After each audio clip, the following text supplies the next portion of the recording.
ಹೇಳು, ಏನು ಹೇಳಬೇಕು ನೀನು? ಒಂದು ದೊಡ್ಡ ಆಶ್ಚರ್ಯಕರ ವಿಷಯ ಮಹಾರಾಜ್ರೆ. ಒಂದು ಮಹತ್ವದ ವಿಚಾರದ ಬಗ್ಗೆ ಮಹಾಪಂಡಿತರಾದ ತಾತಾಚಾರ್ಯರು ನಿಮಗೆ ಎಚ್ಚರಿಸಲಿಲ್ವಾ? ಯಾಕೆಂದ್ರೆ ಅವರಿಗೆಲ್ಲ ಗೊತ್ತಿದೆ. ಹೇಳಿ ರಾಜಗುರು. ಏನ್ ಹೇಳ್ಬೇಕು? ಅದೇ, ಈ ಸಮಯದಲ್ಲಿ ನನಗೇನು ಬೇರೆ ಯಾರಿಗೂ ಮೃತ್ಯುದಂಡನೆ ಕೊಡಕ್ಕಾಗಲ್ಲ. ಯಾಕೆ ಕೊಡೋದಕ್ಕಾಗಲ್ಲ? ಆಚಾರ್ಯರೇ, ಅದೇ ನನ್ನ ಹತ್ರ ಕೇಳ್ತಿದ್ದೀರಾ? ಯಾಕೆಂದ್ರೆ ನೀವು ಇಷ್ಟು ದೊಡ್ಡ ಜ್ಞಾನವಂತರು ಮತ್ತೆ ಇಷ್ಟು ದೊಡ್ಡ ವಿದ್ವಾಂಸರು. ಅಯ್ಯೋ, ಅದೆಲ್ಲ ನಿಮಗೆ ಗೊತ್ತಿರ್ಬೇಕಲ್ವಾ? ಅಯ್ಯೋ, ನನಗೆ ಗೊತ್ತಾಗ್ಲೇಬೇಕಪ್ಪ. ನನಗೇನ್ ಗೊತ್ತಿರ್ಬೇಕು ಅನ್ನೋದು? ಆಚಾರ್ಯರೇ, ಅದೇ ನಿಮಗೆ ಗೊತ್ತಿರ್ಬೇಕಲ್ವಾ? ಈ ಸಮಯದಲ್ಲಿ ರಾಹು ಮತ್ತೆ ಶನಿ ಒಟ್ಟಿಗೆ ಸೇರಿ ಸುತ್ತುತ್ತಾರೆ. ಅವರಿಬ್ರು ಶಕ್ತಿಯಿಂದ ಒಂದು ಬೆಳಕು ಉತ್ಪಾದನೆ ಆಗುತ್ತೆ ಅಲ್ವಾ? ಶಾಸ್ತ್ರದಲ್ಲಿ ಅದನ್ನ ಕೆಟ್ಟ ಮುಹೂರ್ತ ಅಂತ ಕರೀತಾರೆ. ಹಾ ಮಹಾಪ್ರಭು, ಆ ಸಮಯದಲ್ಲಿ ಯಾರ್ದಾರು ಪ್ರಾಣ ತೆಗೆದ್ರೆ ಅದು ಘೋರ ಅಪರಾಧ ಆಗುತ್ತೆ, ಘೋರ ಅಪರಾಧ. ಈ ಪಂಡಿತ ಏನು ಸತ್ಯ ಹೇಳ್ತಿದ್ದಾನ ಗುರುಗಳೇ? ಅಯ್ಯೋ ಮೂರ್ಖ, ಯಾರಿಗ್ ಕೇಳ್ತಾ ಇದೀಯಾ? ಈ ಮುತ್ಕುನ್ಗೇನ್ ಗೊತ್ತೋ ಶಾಸ್ತ್ರದ ಬಗ್ಗೆ? ಯಾವ ಗ್ರಹ ಎಲ್ಲಿಗೆ ಹೋಗುತ್ತೆ, ಯಾವ ಸಮಯಕ್ಕೆ ಹೋಗುತ್ತೆ ಅಂತ? ಹೇಳಿ ಗುರುಗಳೇ, ಹೇಳಿ ಮಹಾರಾಜರಿಗೆ. ಒಂದ್ ವೇಳೆ ಈ ಸಮಯದಲ್ಲಿ ನನಗೆ ಮೃತ್ಯುದಂಡನೆ ಕೊಟ್ರೆ ಏನಾಗುತ್ತೆ ಅಂತ? ಏನಾಗುತ್ತೆ? ವಿಪತ್ತನ್ನ ಎದುರಿಸಬೇಕಾಗತ್ತೆ ಆಚಾರ್ಯರೇ. ಆ ಗ್ರಹಗಳಿಂದ ಉತ್ಪಾದನೆ ಆಗೋ ಬೆಳಕಿಂದ ಇಡೀ ಭೂಮಿನೇ ತಲ್ಲಣಗೊಳ್ಳುತ್ತೆ. ಮತ್ತೆ ಇಲ್ಲಿರೋ ಮನುಷ್ಯರು ಪ್ರಾಣಿಗಳೆಲ್ಲ ಅದಕ್ಕೆ ಗುರಿ ಆಗ್ತಾರೆ. ಅದೆಲ್ಲ ನಿಮಗೆ ಗೊತ್ತಿದೆ ಅಲ್ವಾ ಪ್ರಭು? ಗೊತ್ತಿದೆ, ಗೊತ್ತಿದೆ, ಎಲ್ಲವೂ ಗೊತ್ತಿದೆ. ಯಾಕೆ ಗೊತ್ತಿಲ್ಲ? ನಾನೊಬ್ಬ ಮಹಾಪಂಡಿತ. ಹೌದು. ಮಹಾರಾಜರಿಗೂ ಸ್ವಲ್ಪ ಹೇಳಿ ಅಲ್ವಾ? ಈ ಶಿಕ್ಷೆನ ಸ್ವಲ್ಪ ಹೊತ್ತು ತನಕ ಸ್ಥಗಿತಗೊಳಿಸಿ ಮತ್ತೆ ಈ ಕೆಟ್ಟ ಸಮಯ ಮುಗಿಯೋ ತನಕ ಕಾಯೋದಕ್ಕೆ ಹೇಳಿ.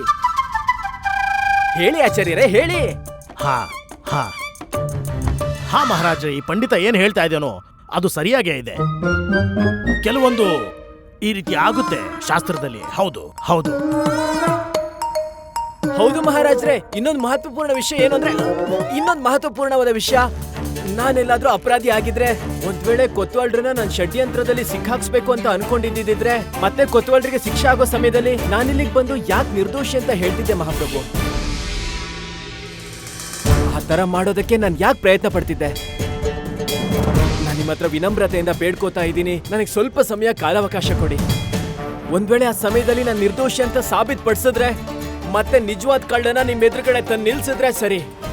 ಇಲ್ಲ ಅಂದ್ರೆ ಮಹಾಬಲಿ ಸಾಮ್ರಾಟ್ ಏನಂತಾರೋ ಹಾಗೆ. ಈ ಮಣ್ಣಿನ ಗಡಿಯಾರದ ಸಮಯ ಮುಗಿಯುವವರೆಗೂ ಈ ಶಿಕ್ಷೆಯನ್ನು ಸ್ಥಗಿತಗೊಳಿಸಲಾಗಿದೆ.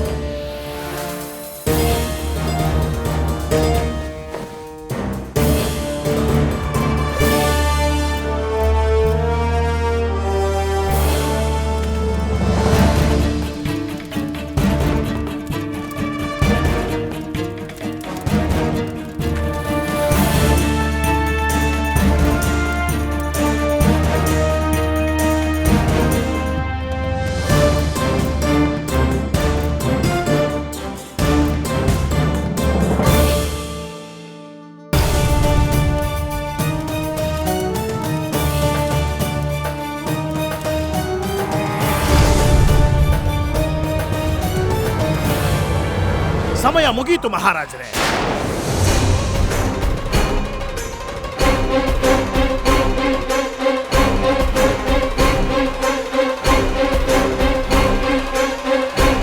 ನಮ್ಮ ಅನಿಸಿಕೆ ಇದು. ಈಗ ನೀವು ಶಿಕ್ಷೆಯ ಘೋಷಣೆ ಮಾಡಲು ಅಡ್ಡಿ ಇಲ್ಲವೆಂದು ಮಹಾಮಂತ್ರಿಗಳೇ.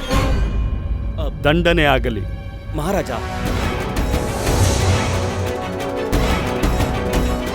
ಸೈನಿಕರೇ,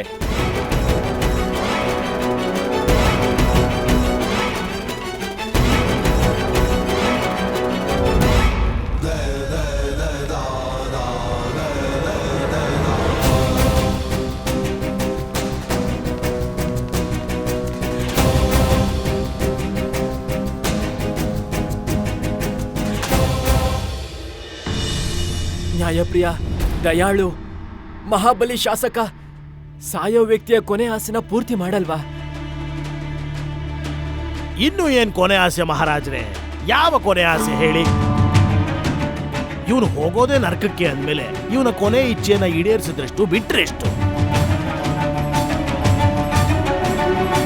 ನೋಡಿ, ಸಮಯ ವ್ಯರ್ಥ ಮಾಡಬೇಡಿ. ಇವನಿಗೆ ಕೊಟ್ಟಿರುವಂತ ಗಲ್ಲು ಶಿಕ್ಷೆಗೆ ಅಪ್ಪಣೆ ಕೊಡಿ. ಕ್ಷಮೆ ಇರಲಿ ಮುನಿವರ್ಯ. ಕೆಲವೊಂದು ಪ್ರಶ್ನೆಗಳನ್ನ ನಾವು ಕೂಡ ನಿಮಗೆ ಕೇಳಬೇಕು ಅನ್ಕೊಂಡಿದೀವಿ. ಕೊತ್ವಾಲ ಅಪರಾಧಿ ಅಂತ ಎಲ್ರಿಗಿಂತ ಮೊದಲು ನೀವೇ ಹೇಳಿದ್ರಿ. ಇಲ್ಲ ಇಲ್ಲ ಇಲ್ಲ ಇಲ್ಲ ಇಲ್ಲ ಇಲ್ಲ ನಾನಲ್ಲ ಹೇಳಿದ್ದು, ಇವನು ಹೇಳಿದ್ದು. ಆದ್ರೆ ನೀವು ಪ್ರಜ್ಞೆಯಲ್ಲಿದ್ದೇ ಮಾತಾಡಿದ್ದು. ಮಾತಾಡೋ ಹೋಗಿ ಮಾಡ್ದ. ಹೌದು ಮಹಾರಾಜರೇ, ನನ್ನ ಬಾಯಿಂದ ಆ ರೀತಿ ಮಾತುಗಳನ್ನ ಆಡಿಸ್ತಾ ಈ ಕಿಲಾಡಿ ಪಂಡಿತ ರಾಮಕೃಷ್ಣ ಮಾತುಗಳನ್ನ ಯಾವ ರೀತಿ ಪರಿವರ್ತನೆ ಮಾಡ್ದ, ಯಾವ ರೀತಿ ಮಾತುಗಳನ್ನ ಆಡ್ದ ಅಂದ್ರೆ ನಾವು ಕೂಡ ಕಕ್ಕಾಬಿಕ್ಕಿ ಆಗೋದ್ವಿ. ಹೌದು ಹಾ, ಕೊತ್ವಾಲನೆ ಕಳ್ಳನಾಗಿದ್ದ ರಾಜನರ್ತಕಿ ಸೌಧಾಮಿನಿಯ ಮೂಗುತಿಯನ್ನ ಕದ್ದ ಕಾರಣಕ್ಕೆ. ಇದು ತುಂಬಾ ಆಶ್ಚರ್ಯದ ವಿಷಯ ಮಹಾರಾಜರೇ. ನಮ್ಮ ರಾಜ ದರ್ಬಾರಿನಲ್ಲಿ ಆಚಾರ್ಯ ತಾತಾಚಾರ್ಯರು ಎಲ್ಲವನ್ನು ತಿಳಿದ ಪಂಡಿತರು. ಆದ್ರೆ ಒಬ್ಬ ಸಾಧಾರಣ ಅಪರಾಧಿಯ ಮಾತಿಗೆ ಮರಳಾಗ್ಬಿಟ್ಟ. ಸಾಧಾರಣವಾದ ಅಪರಾಧಿ ಅಲ್ಲ ಮಹಾರಾಜ್ ಇವನು. ಇವನು ಸಾಧಾರಣವಾದ ಅಪರಾಧಿ ಅಲ್ಲ. ಈ ಪಂಡಿತನ ತಲೆಯಲ್ಲಿ ಯಾವಾಗಲೂ ಕೇವಲ ಅತಿ ಕೇವಲ ಮೋಸ ವಂಚನೆ, ಮೋಸ ವಂಚನೆ, ಮೋಸ ವಂಚನೆಯೇ ನಡೆಯುತ್ತಿರುತ್ತೆ. ಮುಖ ನೋಡಿ ಒಂದು ಈಗಲೂ ಸಹ ಅದೇ ಯೋಚನೆ ಮಾಡ್ತಿರ್ತಾನೆ. ನಮ್ಮೆಲ್ಲರನ್ನ ಮಾತಲ್ಲೇ ಮರಳು ಮಾಡಿ ನೇಣಿನಿಂದ ತಪ್ಪಿಸ್ಕೊಳ್ಳೋದಿಕ್ಕೆ ಉಪಾಯ ಮಾಡ್ತಿರ್ತಾನೆ. ಮಹಾರಾಜ್ರೆ, ನಾನು ತಥಾಚಾರ್ಯ ನಿಮ್ಮಲ್ಲಿ ನಿವೇದನೆ ಮಾಡ್ತಾ ಇದ್ದೀನಿ, ಈ ಶಿಕ್ಷೆಯನ್ನ ಆದಷ್ಟು ಬೇಗ ಪೂರ್ಣಗೊಳಿಸಬೇಕು. ದಂಡನೆ ಆಗುತ್ತದೆ ಆಚಾರ್ಯರೇ, ಅವಶ್ಯವಾಗಿ ಈಗಲೇ ಆಗುತ್ತದೆ. ಆದರೆ ಈ ಅಪರಾಧಿಗೆ ಏನಾದರೂ ಕೊನೆ ಆಸೆ ಇದ್ದರೆ ದೇವರಾಯ ಕುಲದ ನ್ಯಾಯ ಪರಂಪರೆಯ ಪ್ರಕಾರ ಅದನ್ನು ಕೇಳುವ ಹಾಗೂ ಸಾಧ್ಯವಾದಲ್ಲಿ ಅದನ್ನು ಪೂರೈಸುವುದು ನಮ್ಮ ಕರ್ತವ್ಯವು.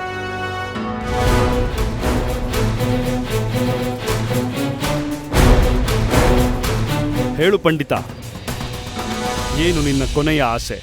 ಅಂತಿಮ ಆಸೆನ ಮಹಾರಾಜ್ರೆ, ಕೊನೆ ಆಸೆ ಪೂರ್ತಿಗೊಳ್ಳೋದು. ಅದಕ್ಕೆ ಯೋಚನೆ ಮಾಡದೆ ನಾನು ಹೇಗೆ ಕೇಳಲಿ? ಸ್ವಲ್ಪ ಕಾಲಾವಕಾಶ ಕೊಡಿ, ನಾನು ಯೋಚನೆ ಮಾಡಿ ಹೇಳ್ತೀನಿ. ಮಲ್ಲದೇವ, ಎಲ್ಲಿ ಹೋದೆ ನೀನು?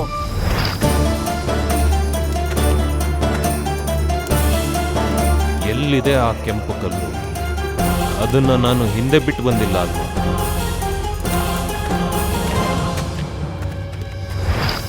ಇವನು ಮತ್ತೊಂದು ಷಡ್ಯಂತ್ರ ಮಾಡ್ತಿದ್ದಾನೆ ಮಹಾರಾಜ್ರೆ. ಬುದ್ಧಿ ಉಪಯೋಗಿಸೋದಕ್ಕೆ ಸಮಯ ತಗೋತಾ ಇದ್ದಾನೆ.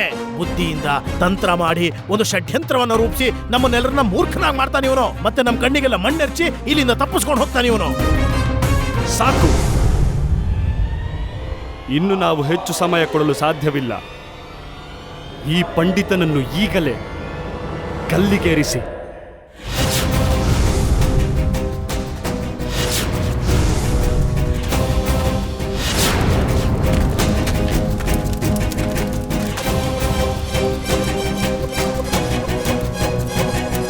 ನಕ್ಷೆಯ ಪ್ರಕಾರ ಸರಿಯಾಗಿ ಹೋಗ್ತಿದೀವಿ ನಾವು. ಮುಂದೆ ಹೋಗ್ತಿದ್ದ ಹಾಗೆ ಮೇಲೆ ಕೆಂಪು ಕಲ್ಲು ಕಾಣಿಸುತ್ತೆ. ಅದನ್ನು ಒಡಿತಿದ್ದ ಹಾಗೆ ಪೂರ್ವಜರ ಖಜಾನೆ.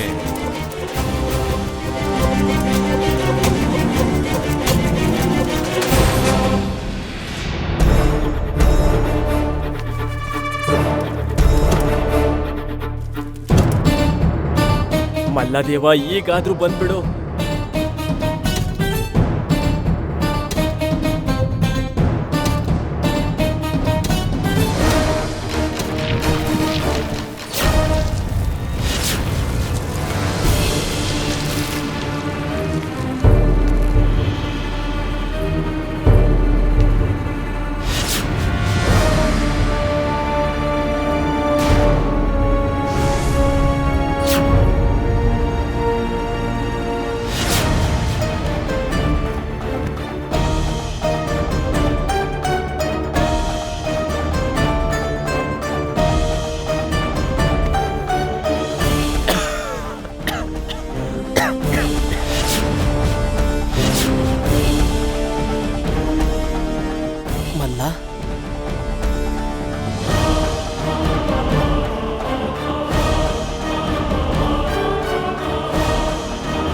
ಮಲ್ಲದೇವ,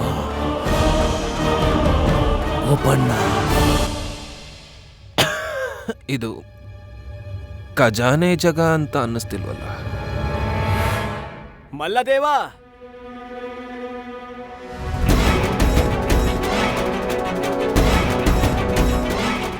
ಇದೆಲ್ಲ ಏನಿದು ಪಂಡಿತ? ಹಾಗೆ ನೀನೇನ್ ಮಾಡ್ತಾ ಇದೀಯ ಇಲ್ಲಿ? ನೀನೇ ಹೇಳಿದ್ದೆ ಈ ಸುರಂಗದ ಮಾರ್ಗ ನೇರವಾಗಿ ಪೂರ್ವಜರ ಖಜಾನೆ ಹತ್ರ ಹೋಗುತ್ತೆ ಅಂತ. ನೀನು ಸುರಂಗ ಮಾರ್ಗದಲ್ಲಿ ನನ್ನ ಹಿಂದೆ ಇರ್ಬೇಕಾಗಿತ್ತು. ಎಲ್ಲಿದೆ ಖಜಾನೆ? ದಾರಿ ಸರಿಯಾದ ಜಾಗಕ್ಕೆ ಕರ್ಕೊಂಡ್ ಬಂದಿದೆ. ಅಲ್ನೋಡು, ವಿಜಯನಗರದ ತುಂಬಾ ದೊಡ್ಡ ಖಜಾನೆ ನಿನ್ ಹಿಂದೆನೆ ಇದೆ ನೋಡು.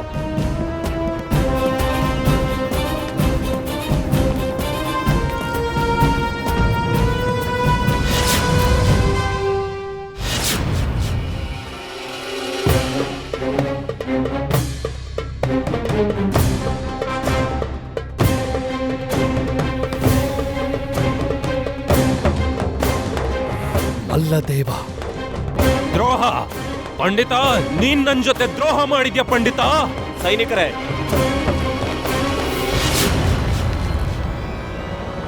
ಇಲ್ಲಿ ನೋಡಿ ಮಹಾಪ್ರಭು, ಇವನೇ ನಿಜವಾದ ಅಪರಾಧಿ. ನೀವು ಹುಡುಕ್ತಾ ಇದ್ದಿದ್ ಕಳ್ಳ ಡಕಾಯಿತ ಮಲ್ಲದೇವ. ಕೇವಲ ಇಷ್ಟೇ ಅಲ್ಲ ಮಹಾಪ್ರಭು, ಇಲ್ಲಿವರೆಗೂ ಅವನು ಎಷ್ಟು ದರೋಡೆ ಮಾಡಿದಾನೋ, ಎಷ್ಟು ಕಳ್ತನ ಮಾಡಿದಾನೋ, ಅವನ್ ಕಳ್ತನ ಮಾಡಿರೋ ವಸ್ತುಗಳನ್ನೆಲ್ಲ ಎಲ್ಲಿಟ್ಟಿದ್ದಾನೆ ಅಂತಾನು ನಾನ್ ನಿಮಗೆ ಹೇಳ್ತೀನಿ ಮಹಾಪ್ರಭು. ಅದು ಅಲ್ಲದೆ ಇವನನ್ನ ಒಂದ್ ವೇಳೆ ಈಗ್ಲೇ ಪರಿಶೀಲನೆ ಮಾಡಿದ್ರೆ ಇವನೇ ಮಲ್ಲದೇವ ಅಂತ ನಿಮಗೆ ಖಂಡಿತವಾಗ್ಲೂ ಸಾಬೀತಾಗುತ್ತೆ. ಕೊತ್ವಾಲ್ರೆ,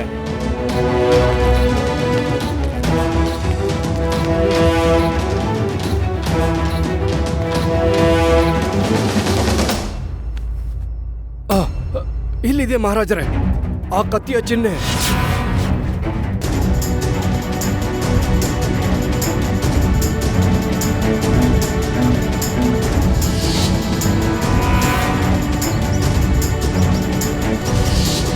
ಕ್ಷಮಿಸಿ ಮಹಾರಾಜ್ರೆ ನನ್ನನ್ನ ಕ್ಷಮಿಸಿ. ನಾನು ಸ್ವೀಕರಿಸ್ತೀನಿ. ಯಾವ ಕಳ್ಳನ್ನ ಹುಡುಕ್ತಾ ಇದ್ರು ಆ ಕಳ್ಳ ನಾನೇ, ಡಕಾಯತ ಮಲ್ಲದೇವ. ರಾಜ್ಯದಲ್ಲಿ ಎಷ್ಟು ಕಳ್ಳತನ ಆಗಿದೆಯೋ ಅದನ್ನೆಲ್ಲ ಮಾಡಿದ್ದು ನಾನೇ ಮಹಾರಾಜ. ಅದು ಅಲ್ಲದೆ ಮಹಾರಾಣಿ ಅವರ ಚಿನ್ನದ ಬಾಚಣಿಕೆಯನ್ನು ನಾನೇ ಕದ್ದಿದ್ದು ಮಹಾರಾಜ. ನನ್ನೆಲ್ಲ ಅಪರಾಧವನ್ನು ನಾನು ಸ್ವೀಕರಿಸ್ತೀನಿ ಮಹಾರಾಜ. ಕೃಪೆ ಮಾಡಿ ನನ್ನನ್ನು ಸಾಹಿಸಬೇಡಿ, ನನ್ನನ್ನು ಕ್ಷಮಿಸಿಬಿಡಿ ಮಹಾರಾಜ. ನೋಡು, ಮತ್ತೆ ಪಂಡಿತನೇ ಗೆದ್ಬಿಟ್ಟ. ಮುಖ ನೋಡು ಈ ಮುದ್ಕಂದು. ಮಾವಿನ ಹಣ್ಣ ತಿನ್ಬಿಟ್ಟು ವಾಟೆ ಬಿಸಾಕ್ದಂಗಿದೆ. ಕ್ಷಮಿಸಿ ಮಹಾಪ್ರಭು. ಸತ್ಯನ ನಿಮ್ ಎದುರು ತರಕ್ಕೆ ಸ್ವಲ್ಪ ತಡ ಆಯ್ತು. ಆದ್ರೆ ನನಗಿದ್ದಿದ್ದು ಇದೊಂದೇ ದಾರಿ, ಈ ನಿಜವಾದ ಕಳ್ಳನ ನಿಮ್ ಎದುರು ತರೋಕೆ. ನನ್ನ ಉಪಾಯನ ಯಶಸ್ವಿಗೊಳಿಸೋಕೆ ಕೊತ್ವಾಲ್ರ ಮೇಲೆ ಸುಳ್ಳು ಆರೋಪನ ಹೊರಿಸಿದೆ. ಯಾಕೆಂದ್ರೆ ಈ ನಿಜವಾದ ಆರೋಪಿ ಸ್ವಾಭಿಮಾನಕ್ಕೆ ಧಕ್ಕೆ ತಂದಾಗ ಅವನನ್ನು ಹಿಡಿಯೋದು ತುಂಬಾ ಸುಲಭ ಆಗತ್ತೆ ಅಂತ. ಇವನನ್ನು ಹಿಡಿಬೇಕು ಅಂತಾನೆ ಎಲ್ಲರ ಮುಂದೆ ಇವನ್ ಬಗ್ಗೆ ಕೆಟ್ಟದಾಗ ಮಾತಾಡ್ದೆ, ಇವನನ್ನ ಅವಮಾನ ಮಾಡ್ದೆ, ಇವನ ಸ್ವಾಭಿಮಾನಕ್ಕೆ ಧಕ್ಕೆ ಬರೋ ಹಾಗೆ ಮಾಡ್ದೆ. ಇದರಿಂದ ಅವ್ನ್ ಕೋಪ ಮಾಡ್ಕೊಂಡು ಎದುರು ಬಂದು ನಿಂತಾಗ ಅವ್ನ್ ನಿಜವಾದ ಸ್ವರೂಪ ಬಯಲಾಗುತ್ತೆ ಅಂತ. ಅದ್ ಅನ್ಕೊಂಡ್ ಹಾಗೆ ಆಯ್ತು. ನಾನ್ ಬಿಟ್ ಬಾಣ ಸರಿಯಾದ ಗುರಿನೇ ಹೋಗಿ ಸೇರ್ತು. ಇವ್ನ ಸಹಚರರು ಬಂದು ನನ್ನನ್ನ ನನ್ನ ಕುಟುಂಬನ ಅಪಹರಣ ಮಾಡಿದ್ರು. ಅವಾಗ ನನಗ್ ಗೊತ್ತಾಯ್ತು ಅಪರಾಧಿ ಬೇರೆ ಯಾರು ಅಲ್ಲ, ಈ ಗೋಪಣ್ಣ.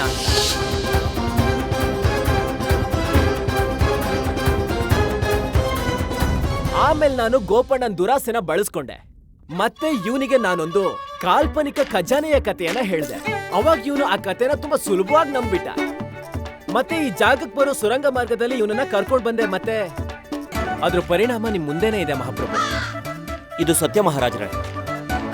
ಪಂಡಿತ ರಾಮಕೃಷ್ಣ ನನ್ನ ಜೊತೆ ಈ ಯೋಜನೆ ಬಗ್ಗೆ ಮುಂಚೆನೆ ಮಾತಾಡಿದ್ರು. ನನ್ನ ಹತ್ರ ಸಹಾಯ ಕೂಡ ಕೇಳಿದ್ರು. ಆಗ ನಾನು ಇವರಿಗೆ ಈ ಸುರಂಗದ ಬಗ್ಗೆ ಮಾಹಿತಿ ಕೊಟ್ಟಿದ್ದೆ. ಯಾಕಂದ್ರೆ ಈ ಪೂರ್ತಿ ಸತ್ಯ ನಿಮಗೆ ಗೊತ್ತಾಗ್ಲಿ ಅಂತ.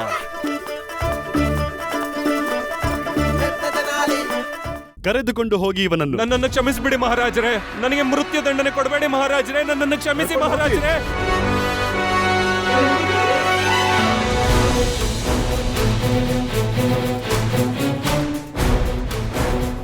ಪಂಡಿತ ರಾಮಕೃಷ್ಣ,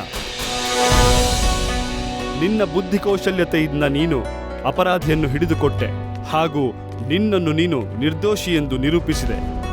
ಇದು ಅತ್ಯಂತ ಪ್ರಶಂಸನೀಯ. ನಾವು ಪ್ರಸನ್ನರಾದೆವು ನಿನ್ನಿಂದ ಪಂಡಿತ ರಾಮಕೃಷ್ಣ.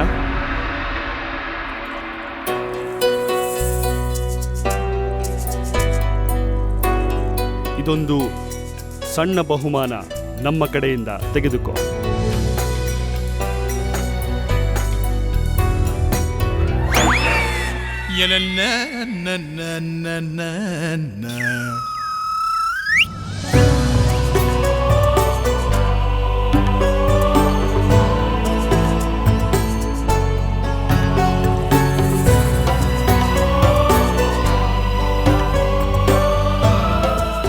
ಸೌಭಾಗ್ಯ ಮಹಾಪ್ರಭು, ಇದು ನನ್ನ ಸೌಭಾಗ್ಯ. ಮಹಾರಾಜ ಕೃಷ್ಣದೇವರಾಯರಿಗೆ, ಮಹಾರಾಜ ಕೃಷ್ಣದೇವರಾಯರಿಗೆ, ಮಹಾರಾಜ ಕೃಷ್ಣದೇವರಾಯರಿಗೆ, ಮಹಾರಾಜ ಕೃಷ್ಣದೇವರಾಯರಿಗೆ. ಆದ್ರೆ ಮಹಾಪ್ರಭು, ನನ್ನ ಕುಟುಂಬ ಇನ್ನು ಮಲ್ಲದೇವನ ಸಹಚರರ ಹತ್ರ ಬಂದಿಯಾಗಿದ್ದಾರೆ. ನಿಶ್ಚಿಂತನಾಗು ಪಂಡಿತ. ಈಗ ನಿನ್ನ ಕುಟುಂಬದ ಜವಾಬ್ದಾರಿ ನಮ್ಮದು. ಭರವಸೆ ನೀಡುವೆ, ಶೀಘ್ರದಲ್ಲಿ ನಿನ್ನ ಪರಿವಾರ ಕ್ಷೇಮವಾಗಿ ನಿನ್ನೊಂದಿಗೆ ಇರುತ್ತದೆ. ಮಹಾಮಂತ್ರಿಗಳೇ, ಮಹಾರಾಜ್ರೆ, ನಮ್ಮ ಸೈನಿಕರು ಮಲ್ಲದೇವ ಇದ್ದಂತಹ ಜಾಗಕ್ಕೆ ಹೋಗ್ತಿದ್ದಾರೆ. ಧನ್ಯವಾದ ಮಹಾಪ್ರಭು.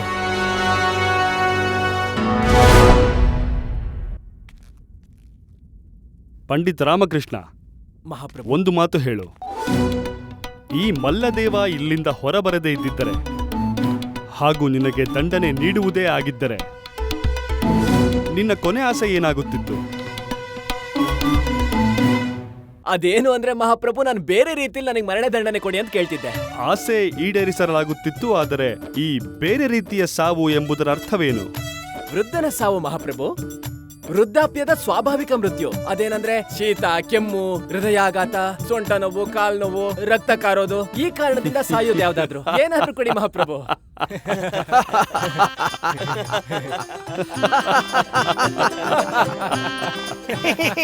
ಪಂಡಿತ ರಾಮಕೃಷ್ಣ, ಇನ್ನು ನಿಜವಾಗಿಯೂ ಅಸಾಧಾರಣ. ಏಕೆಂದರೆ ನಾವು ಇಲ್ಲಿಯ ತನಕ ಯಾವುದೇ ಮನುಷ್ಯನು ಸಾವಿನ ಶಿಖರದಲ್ಲಿದ್ದು ಇಷ್ಟೊಂದು ಹಾಸ್ಯ ವಿನೋದ ಮಾಡುವುದನ್ನು ನೋಡಿಲ್ಲ. ನಾವು ಬಹಳ ಪ್ರಸನ್ನರಾದೆವು ನಿನ್ನಿಂದ. ಕೇಳು, ಏನು ಬೇಕು ನಿನಗೆ? ನಾವು ಏನಾದರೂ ಕೊಡಲು ಬಯಸುತ್ತೇವೆ. ಮಹಾಪ್ರಭು, ನಿಸ್ಸಂಕೋಚವಾಗಿ ಕೇಳು. ಏನು ಕೇಳುವೆಯೋ ಅದು ದೊರೆಯುತ್ತದೆ. ಮಹಾಪ್ರಭು, ಸ್ವಲ್ಪ ಹುಲ್ ಸಿಕ್ಕಿದ್ರೆ. ಹುಲ್ಲ? ಹೌದು ಮಹಾಪ್ರಭು. ಮಹಾಮಂತ್ರಿಗಳೇ, ಇವರಿಗೆ ಹುಲ್ಲನ್ನು ಕೊಡಿ.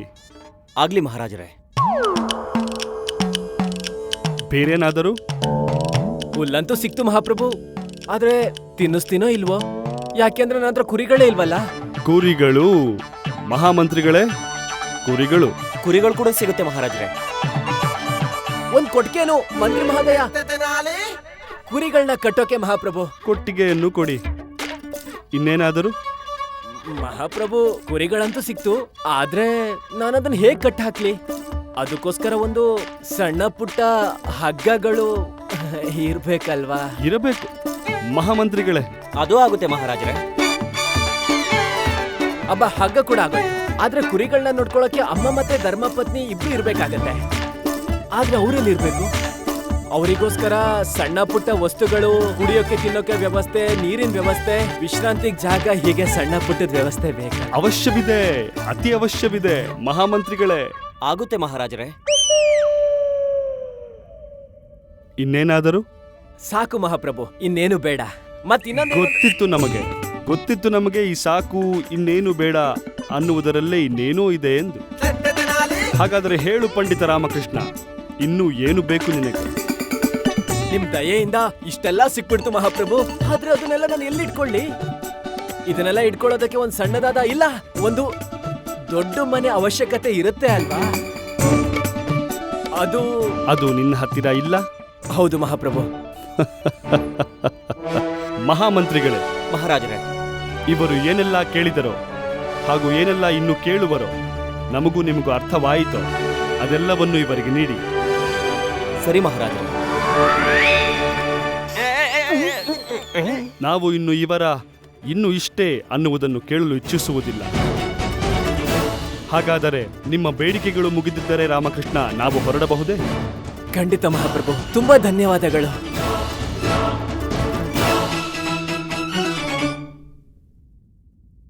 ಆಚಾರ್ಯರೇ. ಹಾ ಮಹಾರಾಜ. ನಿಮಗನಿಸುವುದಿಲ್ಲವೇ ನಮ್ಮ ಈ ದರ್ಬಾರಿನ ಈ ವಾತಾವರಣವು ಇತ್ತೀಚೆಗೆ ಸಪ್ಪೆಯಾಗಿ ಮಂಕಾಗಿ ಇದೆ ಎಂದು? ನಮ್ಮ ದರ್ಬಾರಿನಲ್ಲಿ ಯಾವುದೇ ಮನೋರಂಜನೆ ಹಾಗೂ ಹಾಸ್ಯ ವಿನೋದವಿಲ್ಲವೆಂದು? ನೀವು ಸರಿಯಾಗಿ ಹೇಳ್ತೀರಿ. ನನ್ನ ಯೋಚನೆಯೇ ನಿಮ್ಮದೂ ಆಗಿದೆಯೇ? ಏನ್ ಯೋಚನೆ ಮಾಡ್ತಿದ್ರ ಮಹಾರಾಜ? ಪಂಡಿತ ರಾಮಕೃಷ್ಣರನ್ನು ನಮ್ಮ ದರ್ಬಾರಿನಲ್ಲಿ ಸೇರಿಸಿಕೊಳ್ಳಬೇಕೆಂದು.